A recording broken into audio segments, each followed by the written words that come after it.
श्री समाधी मंदिरामध्ये नाथ महाराजांची मनमोहक अशी संगमरवरी दगडाची मूर्ती, तसेच नाथांचे वाहन असलेला सरदार कान्होजी आंग्रे यांनी दिलेली पितळी घोड्याची मूर्ती सुद्धा आहे.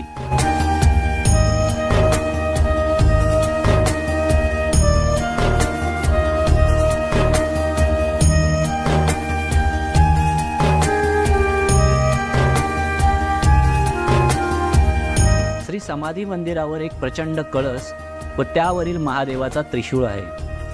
हे एक मुख्य आकर्षण आहे. याच त्रिशूळाला भक्त काठ्या लावून आनंद घेत असतात.